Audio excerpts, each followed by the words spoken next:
ये आदमी कोई मामूली इंसान नहीं है। देखने में ये इलाके का बहुत बड़ा डॉन लगता है, लेकिन फिर भी ये 20,000 रुपए महीने की नौकरी करने एक कैश वैन वाली सिक्योरिटी कंपनी में पहुंच जाता है। वहां फिटनेस टेस्ट के टाइम पैट्रिक अपनी असली ताकत छुपाने के लिए जानबूझकर निशाना मिस कर देता है। वो ऐसा नाटक करता है जैसे उससे भारी वजन उठ ही नहीं रहा हो। यहाँ तक कि सबसे आसान ड्राइविंग टेस्ट में भी वो ऐसे गाड़ी चलाता है जैसे उसे कुछ आता ही ना हो। आखिर में वो बस 70 नंबर लाकर किसी तरह मुश्किल से टेस्ट पास कर लेता है। 70% जस्ट पास हुए। न कम न ज्यादा, पूरे 70 नंबर। मतलब अपना स्कोर कंट्रोल करने में पैट्रिक भाई एकदम उस्ताद है। इस तरह उसे सफलता पूर्वक सिक्योरिटी कंपनी में काम मिल जाता है। लेकिन भाई, ये काम इतना भी आसान नहीं है। यहाँ साल भर में 2000 से ज्यादा बार बैंक लूटे जाते हैं। मतलब हर हफ्ते लगभग 14 बार डकैती। सीधे शब्दों में कहें तो हर दिन किसी न किसी बैंक का सामना लुटेरों से होता है। और बिल्कुल ऐसा ही हुआ। जिस दिन पैट्रिक की पहली ड्यूटी थी, उसी दिन उनका पाला लुटेरों से पड़ गया। अचानक एक पिकअप ट्रक उनके सामने आकर रास्ता रोक लेता है। गुंडे कैश वैन के कैप्टन को गाड़ी से बाहर खींच लेते हैं और बिना कुछ बोले उसे मुक्का मारकर नीचे गिरा देते हैं और सारा कैश देने की धमकी देते हैं। बगल में बैठा ड्राइवर डर के मारे बुरी तरह कांप रहा था। उसकी कार से बाहर निकलने की हिम्मत ही नहीं हो रही थी। लेकिन पैट्रिक एकदम आराम से कहता है कि वो सब संभाल लेगा। फिर वो गुंडों के कहने पर वैन का पीछे का दरवाजा खोलता है और सारा कैश पीछे वाली गाड़ी में फेंक देता है। इसी बीच वो जानबूझकर नोटों का एक बैग जमीन पर गिरा देता है। लुटेरों के गैंग का लीडर तुरंत वॉकी टॉकी पर उसे गालियां बकने लगता है। अगर ज्यादा चालाक बने तो तुम्हारे पार्टनर को गोली मार दूंगा। फिर वो अपने आदमियों को जमीन पर गिरा हुआ बैग उठाने को कहता है। तुझे ट्रक दिखाई नहीं देता क्या, हरामजादे? माफ करना दोस्त। वो अचानक फुर्ती से हमला करता है और उसे बहुत बुरी तरह मार डालता है। ये देखकर लुटेरे घबरा जाते हैं और भागने लगते हैं। पैट्रिक बड़े आराम से उनके पीछे पीछे जाता है और मौका देखकर सीधे गुंडे के घुटने पर गोली मार देता है। लेकिन भाई, किसे पता था कि ये लुटेरा भी डीट निकलेगा। वो गिरता नहीं है, बल्कि अपने घायल पैर को घसीटते हुए भागता रहता है। पैट्रिक फिर सही मौका देखता है और एक गोली मारकर उसे जमीन पर सुला देता है। तू मुझे गोली नहीं मार सकता। उप्स, गलती हो गई।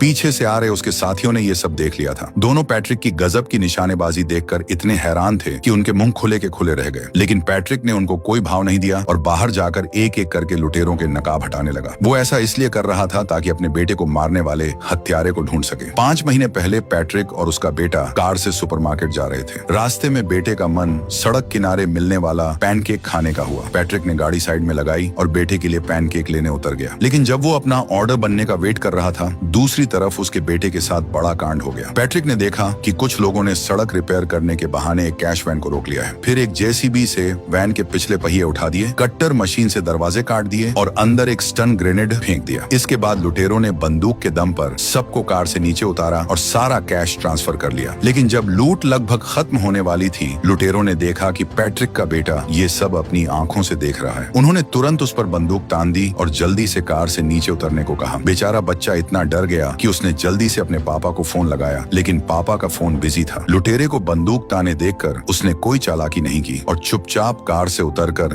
जमीन पर लेट गया। वैसे तो उसे बस लुटेरों के लूट कर जाने का वेट करना था और वो बच जाता, लेकिन एक सिक्योरिटी गार्ड लुटेरों से भिड़ना चाहता था। एक बूढ़े काले साथी ने उसे ऐसा करने से रोका, लेकिन वो गार्ड अचानक घूमा, एक तेज चाकू निकाला और सीधे विरोधी पर हमला कर दिया। एक ही बार में उसने उसे गिरा दिया। जब वो बूढ़ा काला आदमी उसे बचाने गया तो वो भी नहीं बच पाया। ये सब देखकर पैट्रिक का बेटा खुद को रोक नहीं पाया और उसने छुपकर एक नजर देख ली। उसने देख लिया कि एक लुटेरे ने अपना नकाब हटा रखा था। उस लुटेरे को लगा कि उसकी पहचान खुल जाएगी, तो उसने अपनी बंदूक निकाली और सीधे गोलियां चलाकर बच्चे को मार डाला। पैट्रिक पैनकेक लेकर वापस लौटा तो उसने ठीक यही सीन देखा। वो पागलों की तरह अपने बेटे की तरफ भागा, लेकिन गुंडे ने उसके कंधे पर गोली मार दी और वो वहीं जमीन पर गिर गया। उसने दर्द सहा, लेकिन अपने बेटे को मारने वाले को घूरता रहा। उस लुटेरे को जरा भी अंदाजा नहीं था कि उसने किस आदमी से पंगा ले लिया है और उस पर कितनी बड़ी आफत आने वाली है। कुछ दिनों बाद जब पैट्रिक अस्पताल में होश में आया और उसे अपने बेटे की मौत की खबर मिली, तो वो अंदर से टूट गया। उसने कसम खाई कि वो अपने बेटे का बदला लेने के लिए उस हत्यारे को अपने हाथों से मारेगा। उसकी बीवी ने भी उसे ताने मारे कि वो अपने बेटे को नहीं बचा पाया और उससे तलाक मांग लिया। पैट्रिक ने कोई सफाई नहीं दी क्योंकि वो खुद को भी माफ नहीं कर पा रहा था। 3 घंटे बाद पैट्रिक अपनी कार से एक बिल्डिंग की छत पर पहुंचा। वहां उसकी मुलाकात CIA के एक बड़े ऑफिसर से हुई। उस ऑफिसर ने अपनी जेब से एक एक पर्ची निकालकर पैट्रिक को दी। उस पर्ची पर उन खूंखार मुजरिमों के नाम थे जिन्हें कानून भी नहीं पकड़ पाया था। पैट्रिक ने उस ऑफिसर को भरोसा दिलाया कि जो काम वो 20 साल में नहीं कर पाया वो उसे सिर्फ 2 हफ्ते में निपटा देगा। पैट्रिक की बात सुनकर ऑफिसर ने मुस्कुराकर हामी भर दी। घर लौटकर पैट्रिक ने तुरंत अपने सबसे खास आदमियों को बुलाया और हुक्म दिया कि किसी भी कीमत पर उस कातिल को ढूंढ निकालो। कुछ ही दिनों में उसके आदमियों ने उस लिस्ट वाले सारे लोगों को ऊपर पहुंचा दिया, यहाँ तक कि उन लोगों को भी नहीं छोड़ा जिनका उस हत्यारे से थोड़ा सा भी कनेक्शन हो सकता था। लेकिन भाई, उसके आदमियों ने कितनी भी जांच की, उन्हें उस हत्यारे का कोई सुराग नहीं मिला। पैट्रिक समझ गया कि सामने वाला कोई ऐरा गैरा लुटेरा नहीं है, पक्का उसका कोई बड़ा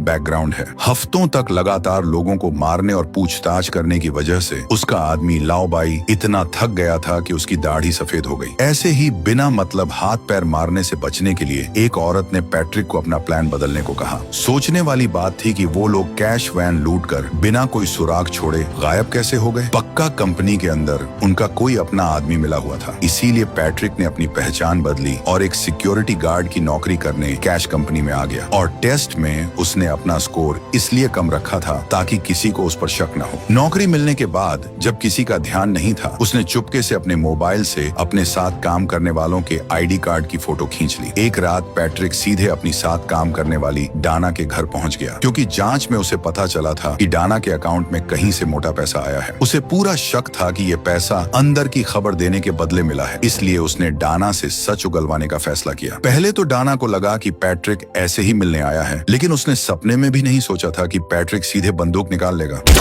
नहीं, ठीक है, बताती हूँ तुम्हें, सब बताती हूँ, रुको। तब डाना को समझ आया कि पैट्रिक कोई मजाक नहीं कर रहा है। उसने डर के मारे सच बता दिया कि ये पैसा कहाँ से आया। असल में ये पैसा किसी का कंपनी में छूट गया था और उसने बस लालच में आकर इसे अपनी जेब में रख लिया था। लुटेरों से उसका कोई लेना देना नहीं था। डाना ने कहा कि वो लालची जरूर है, लेकिन पैसों के लिए किसी की जान नहीं ले सकती। पैट्रिक ने फिलहाल उसकी बात मान ली, क्योंकि डाना के माँ बाप अभी भी पैट्रिक के आदमियों के कब्जे में थे, तो वो झूठ बोलने की हिम्मत नहीं कर सकती थी। अब सुनो उन रहस्यमयी लुटेरों की कहानी। वो असल में रिटायर हो चुके फौजियों की एक टीम थी। उनका बॉस बिली नाम का एक सार्जेंट था। इन लोगों ने सालों तक देश के लिए अपनी जान दांव पर लगाई थी और रिटायर होने के बाद वो छोटी मोटी और मेहनत वाली नौकरी नहीं करना चाहते थे। इसलिए उन्होंने गैंग बनाकर कैश वैन लूटना शुरू कर दिया। अपनी पहली ही डकैती में उन्होंने 10 लाख से ज्यादा छाप लिए। हालांकि बीच वाले आदमी ने काफी कमीशन खा लिया, लेकिन फिर भी उनके हाथ जो पैसा आया वो किसी भी नौकरी की कमाई से बहुत ज्यादा था। इस पैसे का चस्का लगने के बाद उन्होंने इसे ही अपना फुल टाइम काम बना लिया। उन्होंने उस पैसे से अपने सारे हथियार एकदम लेटेस्ट कर लिए। इस बार उनका टारगेट सीधे सिक्योरिटी कंपनी का मेन गोदाम था। उनका प्लान था कि ये एक बड़ी डकैती करेंगे और फिर हमेशा के लिए रिटायर हो जाएंगे। इसके लिए उन्होंने फिर से ट्रांसपोर्ट कंपनी के अपने अंदर वाले आदमी से सेटिंग कर ली। दूसरी तरफ पैट्रिक ने लुटेरों को कैसे मारा, ये खबर पूरी कंपनी में आग की तरह फैल गई। पुलिस भी मामले की जांच करने आ धमकी। सुपरवाइजर ने सोचा कि इसी बहाने पैट्रिक को नौकरी से निकाल दे, लेकिन बॉस का सोचना अलग था। उसने पैट्रिक की बहादुरी की खूब तारीफ की और उसे प्रमोशन और सैलरी बढ़ाने का वादा भी किया। एक दिन पैट्रिक फिर से ड्यूटी पर था और किस्मत से उनका पाला फिर से डकैती से पड़ गया। उसने देखा कि लुटेरों ने तुरंत अपने हथियार निकाल लिए हैं। सामने वाले ने कार में गैस छोड़ दी। कार के अंदर बैठे लोगों का दम घुटने लगा और उन्हें मजबूरी में कार से बाहर आना पड़ा। लेकिन जब पैट्रिक अपनी नाक और मुंह ढककर धीरे धीरे कार से बाहर निकला, तो जो लुटेरे अभी तक हवा में उड़ रहे थे, उसकी शक्ल देखते ही उनकी सिट्टी पिट्टी गुम हो गई। 2 सेकंड के अंदर सारे लुटेरे दुम दबाकर ऐसे भागे कि उनका कोई अता पता नहीं चला। ये सब देखकर कैप्टन का तो दिमाग ही सुन्न हो गया। उसे समझ आ गया कि उसके सामने खड़ा ये गंजा आदमी कोई आम बंदा नहीं है। वापस जाकर उसने कंपनी के बड़े साहब लोगों को ये बात बताई और उन्होंने पैट्रिक की जांच करने के लिए FBI के एजेंट बुला लिए। उन्होंने पैट्रिक से जो भी पूछा, पैट्रिक ने बस यही रटा रटाया जवाब दिया कि उसने सिर्फ नियम के हिसाब से काम किया है। फिर एजेंट ने पैट्रिक को एक वीडियो दिखाया। पैट्रिक के एकदम शांत चेहरे पर अचानक दुख दिखाई दिया, क्योंकि स्क्रीन पर वही मनहूस दिन चल रहा था जब उसके बेटे को मारा गया था। कैमरा फुटेज बहुत धुंधला था, इसलिए पुलिस को अभी तक कोई काम का सुराग नहीं मिला था। पैट्रिक को लगा कि उसने उन्हें बातों में उल्लू बना दिया है, लेकिन उसे ये नहीं पता था कि पुलिस को उसकी असली पहचान पहले से ही मालूम पड़ चुकी है। पुलिस वालों ने तुरंत अपने बड़े अफसरों को इसकी रिपोर्ट दी, लेकिन उनके बॉस ने कहा कि इस मामले से दूर रहो और ऐसे नाटक करो जैसे तुम्हें कुछ पता ही नहीं है। देखते ही देखते पैट्रिक को कंपनी में काम करते हुए 5 महीने बीत गए। एक दिन वो और उसका कैप्टन एक ड्यूटी पूरी करके कंपनी वापस लौट रहे थे। तभी कैप्टन ने अचानक कुछ ऐसा बोला जिससे पैट्रिक के होश उड़ गए।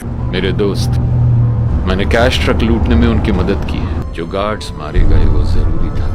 लेकिन लड़के की मौत बदकिस्मती थी। कैप्टन ने सिर्फ ये नहीं माना कि वो अंदर का आदमी है, बल्कि उसने पैट्रिक को धमकी भी दी कि वो गोदाम लूटने में उनकी मदद करे। अगर पैट्रिक ने बात नहीं मानी तो वो बहुत बुरी मौत मारा जाएगा। और सबसे बड़ी बात, उनका गोदाम लूटने का प्लान आज ही का था। पैट्रिक जानता था कि अभी पंगा लेने का सही टाइम नहीं है, इसलिए उसने दिखावे के लिए हाँ में हाँ मिला दी। आखिर इतनी मुश्किल से इन लुटेरों तक पहुंचने का मौका मिला था, पैट्रिक इन्हें कैसे छोड़ देता। उसने देखा कि कैप्टन ने पहले कार की लोकेशन और कैमरे बंद किए और फिर गाड़ी को सीधे एक बेसमेंट में घुसा दिया। कंट्रोल रूम वालों को शक हुआ कि कार में कुछ गड़बड़ है, लेकिन कैप्टन ने बहाना मार दिया कि कैमरे का सिस्टम खराब हो गया है और उसे ठीक करने में टाइम लगेगा। टेंशन की कोई बात नहीं है बेस, मैं अभी रिपेयर कर रहा हूँ। क्योंकि उनकी गाड़ी में कोई कैश नहीं था, इसलिए हेडक्वार्टर वालों ने ज्यादा पूछताछ नहीं की। तभी एक छोटी कार अचानक अंदर आती है और उसमें से हथियारों से लैस कुछ लुटेरे उतरते हैं। वो सबसे पहले पैट्रिक को गन पॉइंट पर लेते हैं और फिर सब के सब कैश वैन के पीछे वाले डिब्बे में छिप जाते हैं। थोड़ी ही देर में कैप्टन कार को वापस कंपनी के बेस में ले जाता है और चेकिंग से बचते हुए सीधे गोदाम के अंदर घुस जाता है। जब किसी का ध्यान नहीं होता, वो लोग तेजी से डिब्बे से बाहर निकलते हैं और पलक झपकते ही सबको अपने कब्जे में ले लेते हैं। पैट्रिक को बंधक बनाकर कैश की तरफ ले जाया जाता है। सुपरवाइजर इतना डर जाता है कि वो सबको विरोध न करने को बोल देता है। अपनी गन निकालो, नीचे रखो और मेरी तरफ फेंको हरामजादे। सारे पुलिस वाले अपने हथियार डाल देते हैं। दूसरी तरफ लुटेरे कैप्टन को गन पॉइंट पर लेकर कंट्रोल रूम की तरफ बढ़ते हैं। वहाँ बैठा पुलिस वाला टाइम पास कर रहा था। उसने मुड़कर देखा तो डकैती चल रही थी और गुंडे उसे दरवाजा खोलने की धमकी दे रहे थे। पुलिस वाले ने तुरंत अलार्म बजा दिया। अलार्म की आवाज सुनते ही सब एकदम अलर्ट हो गए और हथियार निकालकर मरने मारने पर उतारू हो गए। दूसरी तरफ गुंडों ने कैप्टन को जान से मारने की धमकी देकर पुलिस वाले से कंट्रोल रूम खोलने को कहा। दरवाजा खोलो वरना ये मुझे मार डालेगा।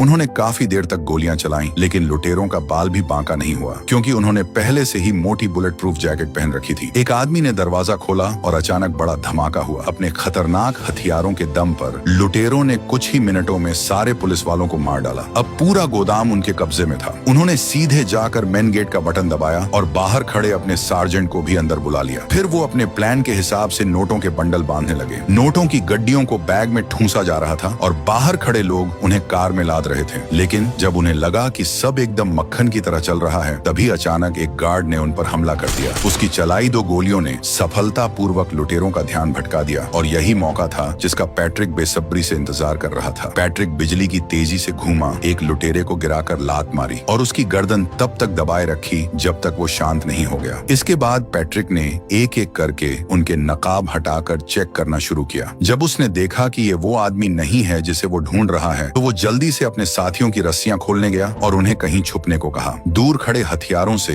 लैस दुश्मनों को देखकर पैट्रिक सोच में पड़ गया कि इनका मुकाबला कैसे करे। तभी उसकी नजर जमीन पर पड़ी। वहाँ एक पूरा सेट पड़ा था, एक ऐसा नकाब जिससे कोई पहचान न पाए कि कौन कौन है, और एक तगड़ी बुलेट प्रूफ जैकेट। फिर क्या था, उसने सीधे कपड़े बदले और खुद को एक लुटेरे का भेष दे दिया। फिर वो सीना तान कर एक लुटेरे के पास गया, उसके सिर पर बंदूक सटाई और उसे अपना नकाब उतारने की धमकी दी। जब उसे पता चला कि ये हत्यारा नहीं है, तो पैट्रिक ने सीधे ट्रिगर दबा दिया। गोली की तेज आवाज से बाकी लुटेरे चौकन्ने हो गए, लेकिन पैट्रिक बिल्कुल नहीं घबराया। उसने पलटकर अपना फोन सामने की जेब में छिपा लिया, लेकिन उसे नहीं पता था कि एक लुटेरे ने उसे कैमरे में देख लिया है। दूसरी तरफ एक पुलिस वाले ने ठीक एक लुटेरे को देखा। उसने तुरंत 2 गोलियां दागी, लेकिन तभी एक जोरदार धमाका हुआ और वो पुलिस वाला वहीं मौके पर ही शहीद हो गया। पैट्रिक तेजी से बाहर निकला, लेकिन अनजाने में उसे एक गोली लग गई। गनीमत थी कि उसने वो बुलेट प्रूफ गियर पहन रखा था। उसने तुरंत ट्रिगर दबाया, सिर्फ एक गोली मारी और फिर उस पर झपट कर उसे धर दबोचा। पैट्रिक को अंदाजा नहीं था कि इस बंदे में इतनी ताकत होगी। हाथापाई में पैट्रिक की जांघ में गलती से गोली लग गई। उसने झटके से विरोधी का हाथ मरोड़ा और उसकी गर्दन पर निशाना लगाया, लेकिन बंदूक की गोलियां खत्म हो चुकी थीं। पैट्रिक ने गजब की फुर्ती दिखाई, लुटेरे की तरफ अपना खंजर निकाला और विरोधी वहीं ढेर हो गया। हालात बिगड़ते देख लुटेरे डकैती का प्लान बीच में ही छोड़ना चाहते थे। दूसरी तरफ एक छोटे काले साथी ने पहले ही बैकअप के लिए फोन घुमा दिया था और भारी संख्या में स्वाट टीम रास्ते में थी। अभी उन्होंने कुछ ही गोलियां चलाई थीं कि वो गद्दार कैप्टन अचानक उनके पास आ गया। उसने भी बैकअप देने का नाटक किया और उनसे एक पिस्तौल मांग ली। मुझे अपनी गन दो। दूसरी तरफ घायल लुटेरे वहां से खिसकने का प्लान बना रहे थे। तभी पैट्रिक ने सीधे एक भारी बंदूक उठाई और उन लोगों पर अंधाधुंध फायरिंग शुरू कर दी। कुछ ही समय में सारी गोलियां खत्म हो गईं, तो उसने तुरंत नई मैगजीन लगाई और आखिरकार उस बूढ़े काले आदमी को सफलतापूर्वक मार गिराया। लेकिन जैसे ही वो आगे गोलियां चलाने वाला था, कैप्टन ने अचानक पीछे से उस पर हमला कर दिया। कैप्टन ने पैट्रिक को गोली मारकर गिरा दिया, लेकिन वो यहीं नहीं रुका। वो अपने उन साथियों को भी धोखा देता रहा जिन्हें अभी तक सच्चाई पता नहीं थी। उसने उसी तरीके से अपने एक और साथी को बाहर निकाला और उस पर भी अंधाधुंध गोलियां चला दी। सब साथियों को खत्म करने के बाद उसने जल्दी से सारे नोट कार में लादे और फिर कैश वैन भगाकर तेजी से गोदाम से निकल गया। पैट्रिक के लिए सबसे ज्यादा निराशाजनक बात यह थी कि उसने एक बार फिर अपने बेटे के हत्यारे को अपनी आंखों के सामने से भागते हुए देखा। टाइम बहुत कम था, इसलिए लुटेरे पैट्रिक को पूरी तरह खत्म करने के लिए कार से नीचे नहीं उतरे। गोदाम से बाहर निकलते ही लुटेरों ने गेट पर खड़ी पुलिस की गाड़ी को जोरदार टक्कर मारी और फिर शुरू हुई पुलिस और लुटेरों के बीच एक खतरनाक रेस। पता नहीं उन्होंने शहर में कितनी गलियां छानी। आखिर में उन्होंने कार को पहले से तैयार की गई एक बिल्डिंग में घुसा दिया और पीछे आ रही पुलिस को रोकने के लिए जल्दी से दरवाजा बंद कर दिया। अब उन्हें जल्द से जल्द कैश ट्रांसफर करना था। 7 लोगों की गैंग में से अब सिर्फ 3 लोग बचे थे और उनमें से एक बिली की गर्दन में गोली लगी थी और वो बस मरने ही वाला था। पैट्रिक के बेटे को गोली मारने वाले उस लंबे बालों वाले आदमी के दिमाग में अचानक सारा पैसा अकेले हड़पने का लालच आ गया। उसने पहले कैप्टन से कहा कि वो कैश अंदर ले जाए और खुद बिली की मदद करने का नाटक करने वापस आ गया। बिली भी समझ गया था कि इसकी नीयत में खोट है, इसलिए बिली ने तेजी से अपनी पिस्तौल निकाली, लेकिन वो लंबे बालों वाला उससे भी एक कदम आगे निकला। उसने बंदूक छीनी,